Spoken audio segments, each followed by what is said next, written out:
ஆன்மீக நண்பர்கள் அனைவருக்கும் அன்பு கலந்த வணக்கங்கள். இன்றைக்கி நாங்கள் ஆன்மீகம் சம்மந்தமான பதிவில் பார்த்தீங்கன்னா, நினைத்தது நிறைவேற துன்பங்கள் விலகிட சிவனை வழிபடலாமா வாங்க. சிவனின் தலையில் இருக்கும் சந்திரன் சோமவார விரதத்தை கடைபிடித்து தான் சிவனுக்கு மிகவும் பிடித்தவனாகி சிவனின் தலையிலேயே இடம் பெற்றான் என்றும் புராணங்கள் கூறுகிறது. சோமன் என்பது சந்திரனை குறிப்பதால் இந்த விரதத்தை மேற்கொள்வதன் மூலம் சந்திர பகவானின் அருளையும் பெறலாம். சந்திரன் மனோகராகன் என்பதால் பார்த்தீங்கன்னா மனக்குழப்பம், மன அழுத்தம் போன்ற பிரச்சனைகள் நீங்கி மன அமைதியும் தரும் என்று நம்பப்படுகிறது.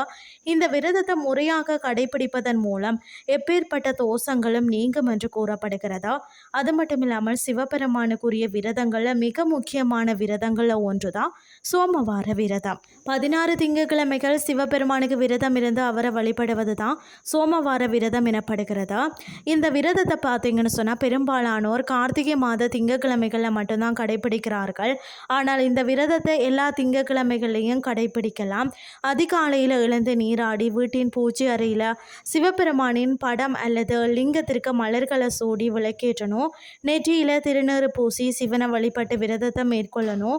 சிவபெருமானுக்கு பிடித்தமான சர்க்கரை பொங்கல், பாயாசம் போன்றவற்றை நெய்வேத்தியமாக படிக்கலாம். சிவ மந்திரங்கள், சிவ புராணம், சிவ அஷ்டோத்திரம் போன்றவற்றை படிக்கலாம் அல்லது கேட்கலாம். நாள் முழுவதும் பார்த்தீங்கன்னா ஓம் நமச்சிவாய இந்த மந்திரத்தை மனதுக்குள்ளே ஜபித்து கொண்டே இருப்பது நல்லது.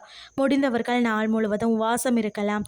உடல்நிலை சரியில்லாதவர்கள் அல்லது வேலைக்கு செல்றவங்க ஒருவேளை உணவு அருந்தலாம் அல்லது பால் பழங்கள் போன்றவற்றை உட்கொள்ளலாம். ஆனால் உப்பு சேர்க்காத உணவு உண்பது சிறந்தது. பின்பு மாலை வேளையில் சிவாலயத்திற்கு சென்று சிவபெருமானுக்கு பால் அபிஷேகம் மற்றது அர்ச்சனை செய்து வழிபட்டு வீடு திரும்பிய பிறகு சிவனுக்கு நெய்வேத்தியம் செய்து பிரசாதங்களை சாப்பிட்டு விரதத்தை முடிக்கலாம். சிவபெருமான மனதார வழிபட்டுட்டு இந்த 16 சோமவார விரதம் மேற்கொள்ளும் திருமண வயதுள்ள ஆண்கள் மற்றது பெண்களுக்கு விரைவில் திருமணம் நடக்கும். திருமணமாகி பிரிந்து வாழும் தம்பதிகள் மீண்டும் ஒன்று சேர்ந்து வாழ தொடங்குவார்கள்.